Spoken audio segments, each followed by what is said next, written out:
This is the Ridge Hunter Outdoors podcast.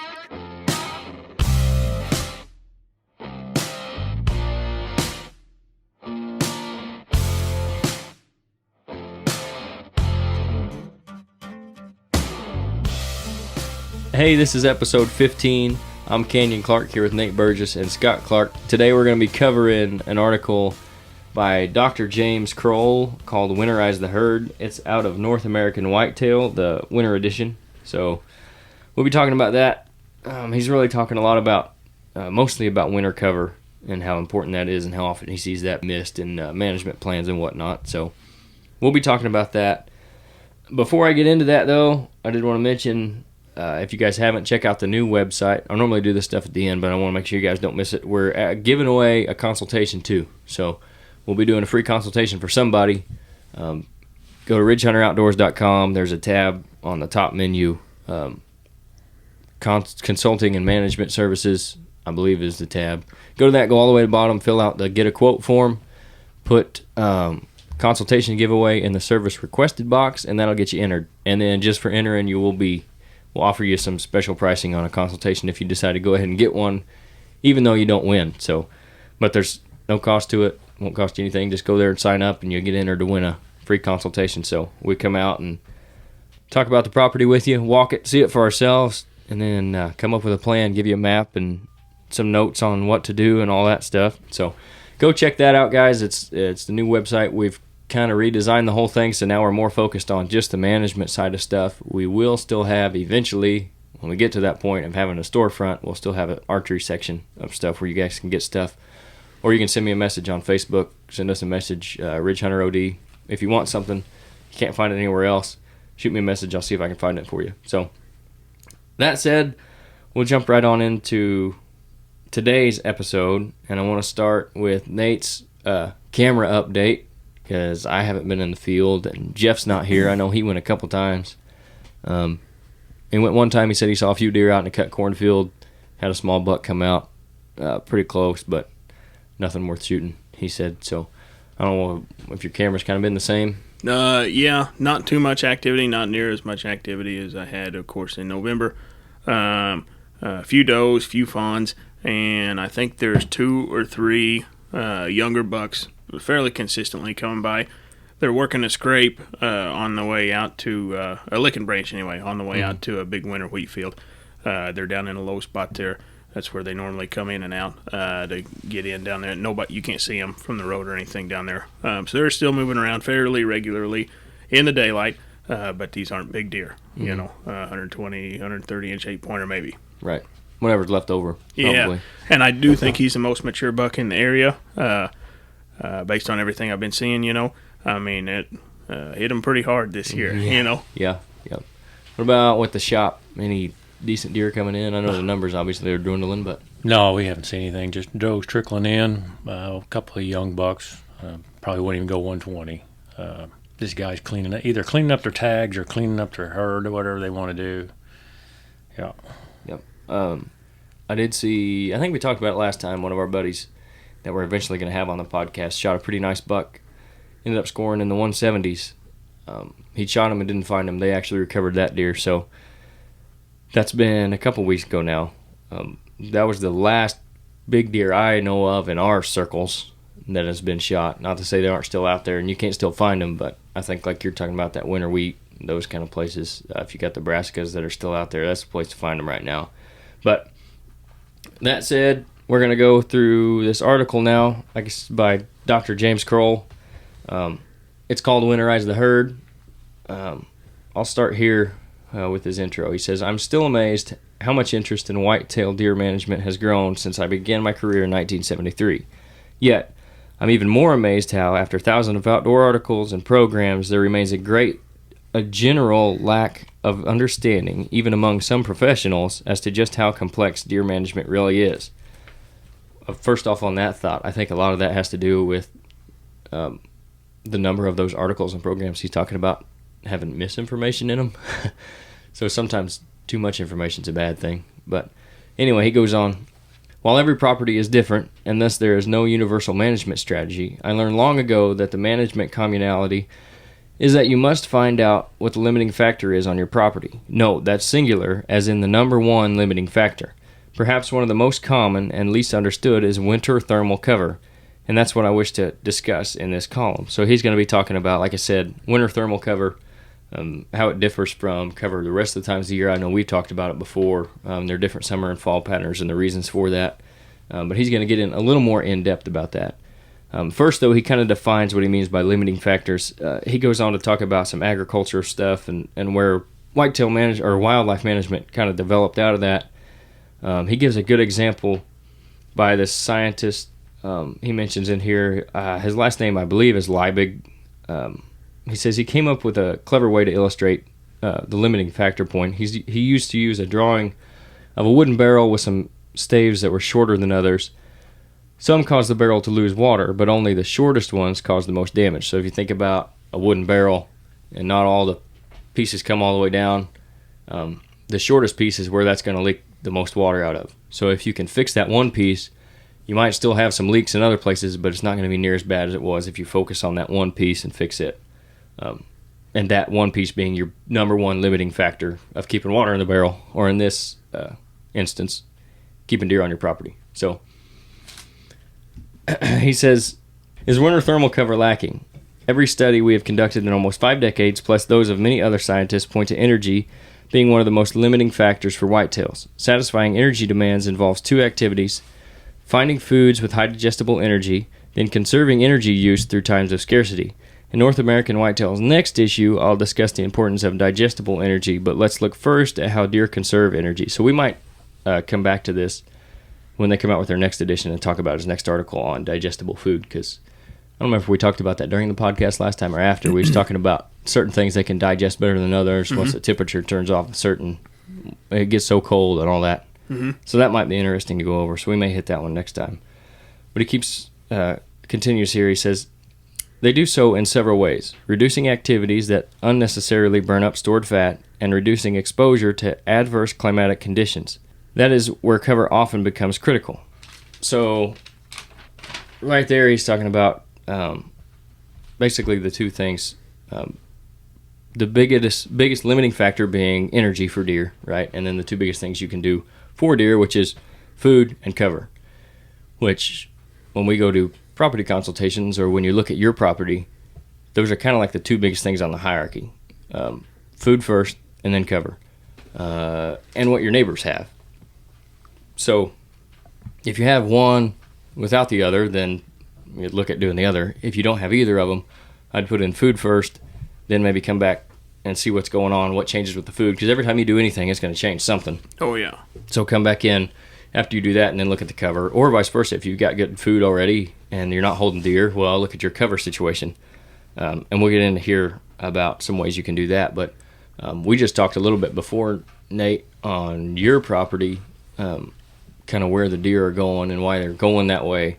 Because you've got food in some places, but it's not necessarily where they're at this time of year. Yeah. Crop locations, what is in the fields, the ag fields around me, I can always tell the deer gravitate toward the corn, at least me, up there where I'm at. Now this year it is different because they've got winter wheat in the bean stubble. The wheat's coming up good, so they are using the winter wheat. Mainly they're still hitting the corn east of me. There's a 1/4 mile between my fence line and then the corn that's on the neighbor with the horse pasture in between.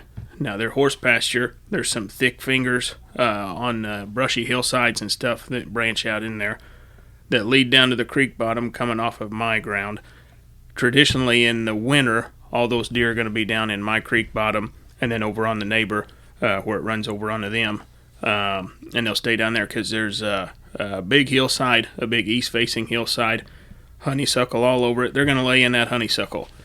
Up until just a few years ago, I always thought, why do them silly things go down there to the sprout patch every year, you know? They just disappear from the woods up here, you know, where I hunt, mainly. That's where they're warmest down there, you know. I finally figured that out. So anyway, they go down there, and then later through the winter, you know, you see they're working their way up on all this browse, you know, and then you've got nothing green from, 5 foot high and lower, you know. So they're browsing down there, but they're staying down there because it's secluded. very little wind down there in that bottom.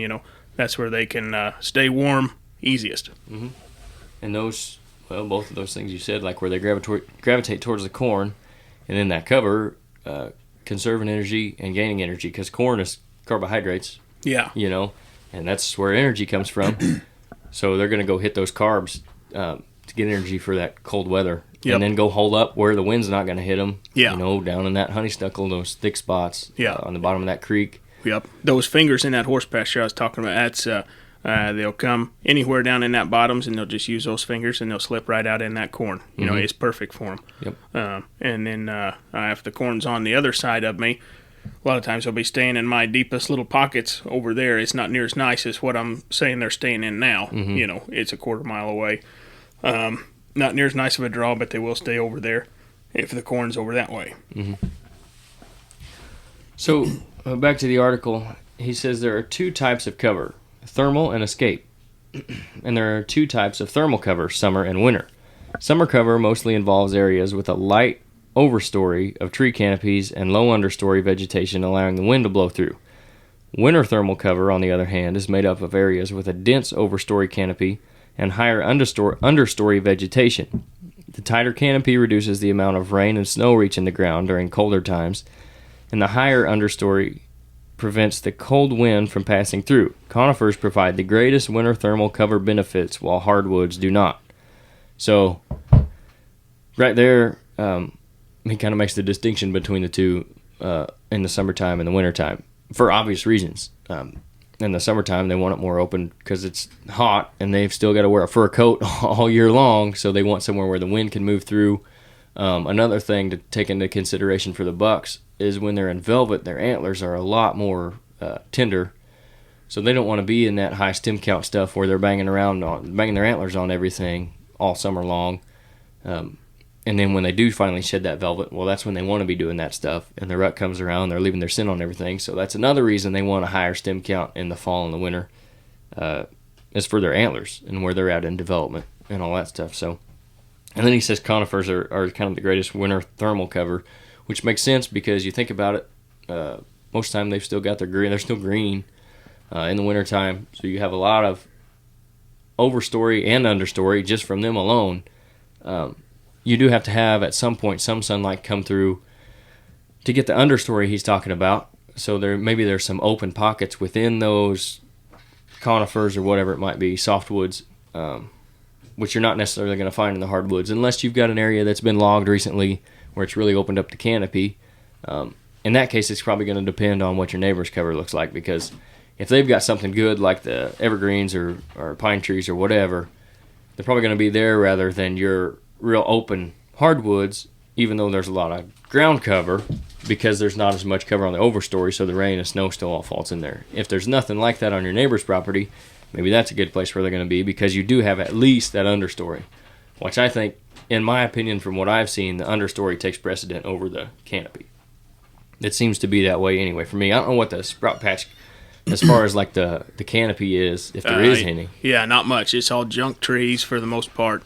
There's a lot of ash trees. They're all dead now, of course. We're in Kansas, aren't we? Yes, right. Anyway, all the ash trees around here are dead. You can spot them, real easy. Mm-hmm. I'm going to have to do something to try to clean them up. I don't think I want them all falling like a big old wad of toothpicks. Right. I'm going to have to do something to try to clean them up and get an idea what to try to do to replace what those things offered, So anyway, a whole lot of wild cherry trees, just junk trees, thorn trees. Right. There ain't any good hardwoods up and down that creek bottom on me. Mm-hmm. So anyway, no canopy to speak of. It's all just thick and nasty. Everything's about head high on me, 5 or 6 foot, So deer, they just feel like they're in little walls and tunnels, running the ditch. Yep. So anyway, they like it down there a lot. Yeah. And I don't know that canopy. I think canopy would come in a second, based on, if it didn't, I don't think your bucks would be in your waterways and your bean fields and out in those fingers that you're talking about, where you don't have necessarily any canopy that leads out into that. So Canopy obviously plays a role, but I think that the undercover is what you got to look at first, at least most of the time. And when you think about it, if your understory is 6-foot honeysuckle, for a deer, that's canopy too. You know, That's true. they're only 4 or 5 feet off the ground. They still do have something over their head. I mean, you walk through in certain areas, I'm sure probably down there, if you look for it enough, there's probably places where that's grown together almost like a tunnel, and places where they've gone through there. Yeah. There's stuff over their head. Yep. So that's another consideration. Yeah, too. I don't go through there because I got a duck and a crawl, but it's there. Yep. Yep. The deer can fit down it. Oh, Gotta yeah. have it. Gotta have it. I don't know. Is there anywhere like on your neighbors or anything that have maybe some conifer patches or evergreens or Not anything close. like cedars? Not close. I'd love a cedar patch. I know there's one cedar tree on us. They rub it like crazy. Nah, never mind. There's about 3 over there on that one west side, but we don't have any cedars to speak of, any at all. Right. Just a couple. The closest I know that there's a patch would be about a mile. And man, they like them. Yeah. Especially this time of year. Yeah. And they're big, mature trees. You know, I mean, there's nothing down low on them anymore. All those low branches are dead.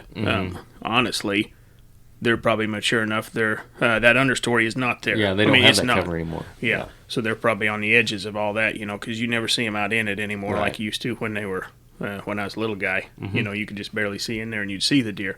But yeah, it's too open on the ground for them now. Yeah.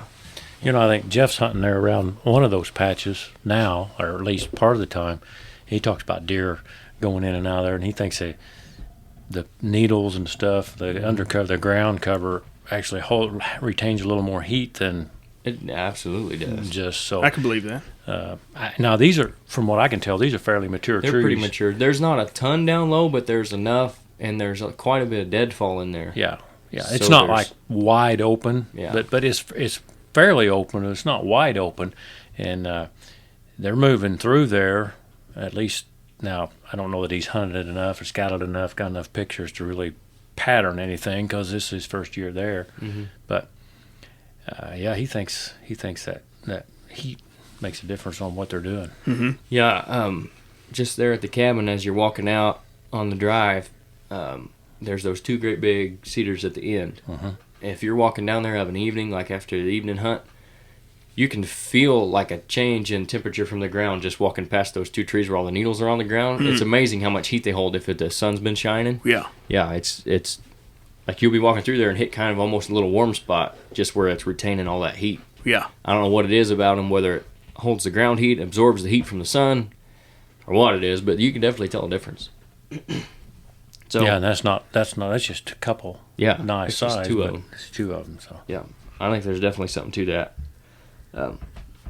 Back to the article here, he goes on. He says he's worked in whitetails in pretty much every state that they reside. He says the Great Lakes states once were dominated by forests of conifers until logging and the Great Fire completely changed the forest from conifers to hardwoods.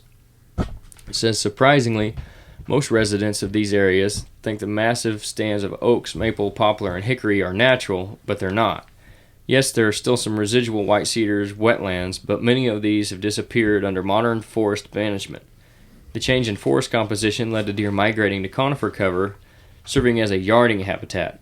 Most Midwest hunters and some biologists view this migration as being the way deer have always been, but it's not.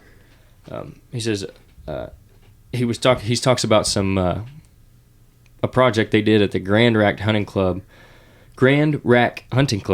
located in the northern part of the lower peninsula of Michigan. He says when they began the management program, they knew exactly how many deer they had on the club in late December, which was 0. He says this annual migration increased mortality, especially in bucks, and it exposed them to increased harvest mortality from hunters using bait. Upon analysis, we found 2 things: lack of high-energy foods and lack of winter cover. We devised a management program that used plantings of clover, chicory, and corn in a strategic pattern, each connected by conifer corridors and cover that we strategically planted. And he goes on, he says, in only 4 years, which we're going to come back to that in a second, in only 4 years, we reduced the migration to a trickle, and we significantly increased the survival of bucks and fawn recruitment. So, like in that instance, just by going in and planting the food for them, and then he even talked about their, I guess the way they set it up was they planted their food strategically, and then in between the food they planted the conifers and stuff as a travel corridor. So I would guess that the deer were probably staying in those conifers and then moving out one way or the other to the food depending on the wind and what they were needing and all that kind of stuff. So you kind of see an example there on a large scale how much different it can make, because he says the recruitment had more than doubled within those 4 years. So the deer they were keeping there, keeping them not just on their property, keeping them from dying from the cold, but keeping them from being killed by the neighbors. Yeah. You know, the guys using bait and stuff. Yeah. So there's that advantage to it too. But what I wanted to come back to there was, he says in only 4 years, a lot of guys out there think that the deer management and whitetail stuff is like, okay, I'm going to go in this spring, we're going to do all this, and this fall I'm going to have 4 mature bucks that I'm going to be able to hunt regularly in daylight. And I'm going to be on TV. Exactly. You know, and it ain't that way. Yeah. And that puts it in perspective. To him, 4 years is a short period of time to see that kind of results. Yeah. And that's probably the truth. I try to tell guys, you know, you probably aren't going to see that much this year. Generally you'll see some kind of change in movement. If it's a cover issue, maybe you'll see some more deer staying on you. But then it's going to take them a year to find everything and figure everything out. Yeah. And once you go in and make big scale changes like that, Yeah. so then the next year, 2 to 3 years, you're going to maybe start seeing some difference with the quality of your herd too. Yep. And a lot of that depends on the way you hunt it. But there's nothing is instant about it at all. Yeah. I mean, it's a process. You might get lucky. There'd be potentially a nice mature buck close that's been through your place, but he don't really stay there. But if you make it nice enough for him, he might move in there. Right. It kind of changes his core range a little bit in those first years. But yeah, I think once you really start something like that, the young deer right then, and then all the new fawns, that's what's going to take over, and use it the way you want. Yep. Especially if your first year, if you're doing something in the spring, it grows and matures and does whatever it does in the fall. They've already accustomed to whatever they've done every fall that they've been alive, and so they may not even be looking for something different until the winter, until now. Yeah. Which is almost January 1, February. So your first hunting year, they may not even be searching for anything. Yeah. Until now. Now they'll find it next year, and so you're already 18 months into your first time before the deer even say, "Oh yeah, right." Yep. And especially if whatever kind of herd you're building from, if you're building from a herd that does not have a lot of maturity in it, you're looking at 4 or 5 years out of doing this stuff before you're going to see consistent results, as in mature bucks, good doe numbers, stuff like that. So that depends on it too. Now, like you said, you may be in an area, say you're just in one of those really good areas where there's a lot of mature bucks running around. You do all this stuff in the first year and they happen to find it, so you get 1 or 2 of them that are staying on you for that first fall, but that's rare. It is. Oh, yeah. I mean, you're playing the long game when you're going in doing management work, and that's the way you got to look at it. You got to set your expectations at the right level. Oh, yeah. Otherwise, you're going to be disappointed. And that's if your neighbor has not already been playing that long game. Yeah. For 10 years. Yeah. Right. And he's already got his herd, and they're staying over there. They've absolutely got no reason to come to you because he's already given that late winter stuff. He's already given them that early spring stuff. And so, what's your neighbor doing? How long's he been doing it? Doesn't mean you can't do it. Doesn't mean you shouldn't do it. Yeah. But you're not the only game in town. Yeah. So in that situation, do you think? I don't know. You running into that up there? I mean, No. when you first started, did you fight your neighbors for management? No. For I'm gonna say 5 to 8 years now, none of us have really been under the mindset of shooting any small deer. 130s, 140s would get shot. I shot 140s. I was still just plumb tickled with that. We're all moving a little bigger all the time. Anybody's kids can do whatever they want, you know. But they've not. That's not messed things up too much. we're finally really starting, like this year for sure. We really started to see. I really saw a huge payoff. I had 3 much nicer bucks staying fairly regularly than anything. 20 inches nicer than anything I can remember. In years past, and they were all right there, pretty close. I do think it was a big thing with cover. We had a ton of cover, and then the food. The food was all there. I don't have too much food right now. I've still just got a couple of green plots. That big winter wheat field is good. The neighbors right around there in my block, nobody's doing food plots as much as I am. And I'm not even doing that much, but nobody else is doing as much as I am. Right. It definitely is paying off. So I was going to ask you guys, so if your neighbors, like you're saying, he's got a great setup already. He's been doing it for years. If you really like what he's doing, do you do exactly what he's doing, or do you try to mix it up a little bit to try to get a little bit something different than what he's got to try to pull? Do you do the same and just make it a bigger property total, Right. you two combined, or do you try to do something different to pull them? I think it depends on how well you get along with your neighbor. If you can go talk to him and get on the same page, I think, and you guys are both like what you're saying in your block, okay, we're not going to shoot anything that's not mature. Mm-hmm. I'm going to do whatever I can to complement that property. Mm-hmm. Maybe if there's something he's lacking that I got or I can have, I'm going to do that. Yeah. Maybe if he has pretty much everything, okay, we're just going to do similar stuff over here. Yeah. If it's a neighbor that you can't get along with, maybe you get on an aerial and you can see what he's doing, but you're not really talking to the guy. He doesn't want to talk to you, whatever the case may be. Yeah. I think you get in and you do what you can for your property. Yeah. So, and there may be 2 whole different, I mean, as well as I do, you could go from one block out in the country to the next block, and they're laid out 2 totally different properties. Yeah. So you got to take that in consideration.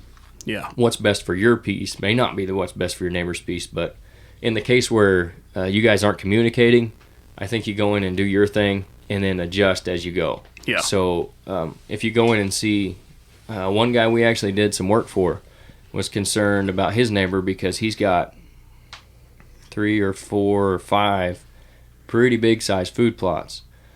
So he's really open and he does have some food, so we focused more on cover and smaller little killing plots. Yeah. Let his neighbor be the destination fields where they're going to go feed at night. Yeah. Try to keep them on him during the daylight. So I think it depends on every situation would be a little bit different. Yeah. If you think your neighbor's successful, then you can complement his success. Mm-hmm. Yeah. If he's been doing it that long, he's probably successful, or at least somewhat had success. I may like fried chicken, but I'm not going to eat it. I might have steak on Sunday. Yeah. So if he's successful in whatever he's doing in his winter cover, doesn't mean you might want to have a little of your own, but maybe a little something different. Yeah. Just so that deer, and I would assume deer's like everybody else. They don't want to eat the same thing every day. Yep. If they don't have, now they probably do. I don't know, but I don't. Yeah. And that's, like what you were talking about, if they have, say all of their stuff is just clover, or they've got all clover and Nebraska plot, they don't have any grains, maybe you can figure out what they don't have and put it on yours to complement what they're doing. Yeah. So those deer are using, I think naturally they're going to go to what their body tells them they need. Yeah. And so if they don't have any grains, maybe that's something a guy could look at, because the deer is going to, at that level, they're not going to know they want that or need that, but they do, so they're going to go find it. Mm-hmm. And there's an idea, and I kind of agree with it to an extent. If you can keep your food plots pretty consistent on your property as far as what you have in them, now that's not to say you can't have beans over here and corn over here and maybe a small clover plot in one spot, but being pretty consistent as far as what kind of seed mix you're planting in your plots that are all roughly the same type of plot. So it's all like an acre plot here, you got an acre plot here, and one of them's a half, and one of them's an acre and a half. So you plant all the same seed mix. It creates consistency not only within your plots, obviously, but within the deer herd, because they're not going to think, like what you're saying, okay, I'm going to go eat this clover one day, and then the next day I'm going to go eat the brassicas, and then the next day I'm going to go eat winter wheat. And then they're really hard to hunt because they're all over the place. Mm-hmm. So there's not a lot of consistency in their movement because they're not getting the same thing everywhere. They got to go everywhere different. Yeah. So maybe you create some inconsistency on your neighbor's property by planting what he doesn't have, and then at least part of the time you're getting those mature bucks on your property because he doesn't have what you're offering him. Yep. If that makes sense. So, I think, again, it comes back to your property and what, every situation is different. But that's probably, those couple strategies probably what I would do. Yeah. Like I said, what we did with that one guy. Yeah. Focused on the cover and some travel corridors and pockets of food rather than these great big open fields. Yep. Because ultimately, if your neighbor's going to plant a ton of food for them out in the open where they're not going to be during the daylight, that's fine. Let them go over there at night, Yeah, he's successful in what he's doing, so you can complement his success and then try to do what you want to do with however you're complimenting that. Yeah. Whatever that is. Mm-hmm. So, back to the article here. He's going to kind of close it up. I'll read through all of this last piece here. He says this is just one example. He's talking about that Grand Rack Hunting Club.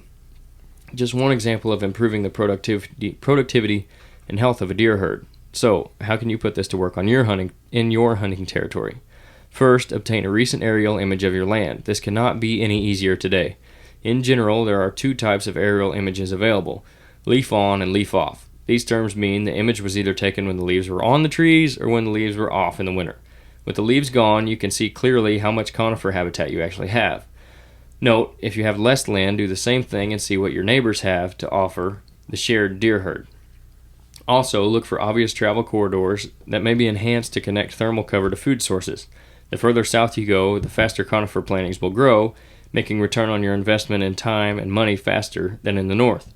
In northern properties, you may search for young stands of understory conifers you can use to landscape for whitetails. My rule of thumb is for there to be about 20% winter thermal cover.